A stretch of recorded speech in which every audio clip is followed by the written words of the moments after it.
Notice করেছে, কাগজপত্র নিয়ে এসেছি।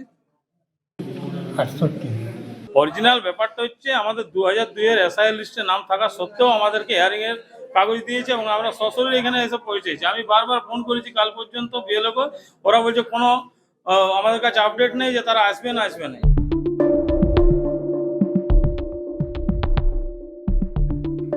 এসআইআর হিয়ারিং নিয়ে চরম হয়রানির অভিযোগ আসছে বিভিন্ন জায়গা থেকে। আতঙ্কে সাধারণ মানুষ। স্পেশাল ইন্টেন্সিভ রিভিশন নিয়ে চরম হয়রানির অভিযোগ উঠছে বিভিন্ন জায়গা থেকে। অভিযোগ 2002 সাল থেকে ভোটার তালিকায় নাম থাকা সত্ত্বেও নিয়ম মেনে এসআইআর ফর্ম পূরণ করার পরেও একের পর এক হিয়ারিংয়ের নোটিশ পাচ্ছেন বিভিন্ন লোকজন। মঙ্গলবার পুরুলিয়া শহরের 6 নম্বর ওয়ার্ডে বহু বাসিন্দার নামে হিয়ারিংয়ের নোটিশ আসে, যাদের মধ্যে অনেকেই 60, 65 এমনকি 70-এর ঊর্ধ্বে বৃদ্ধা। এদিন পুরুলিয়ার 1 নম্বর ব্লক কার্যালয় হিয়ারিংয়ে থাকায় দৈনন্দিন কাজ ফেলে দীর্ঘক্ষণ ধরে লাইনে দাঁড়িয়ে থাকতে বাধ্য হন তারা। হিয়ারিংয়ে আসা অনেকেই জানান 2002 সালে ভোটার তালিকায় নাম থাকলেও নির্বাচন কমিশনের অনলাইন পোর্টালে নাম না থাকায় এই সমস্যায় পড়তে হচ্ছে।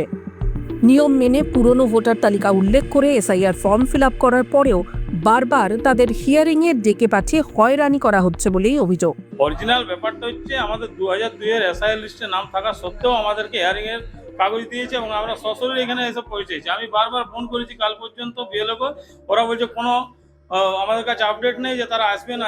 এবার যদি না আসি নামটা কেটে দিবে, এটা আমাদের তো অসুবিধা হয়ে যাবে। আমার এখানে আছে প্রায় 760 871 সিরিয়াল থেকে 933 জন।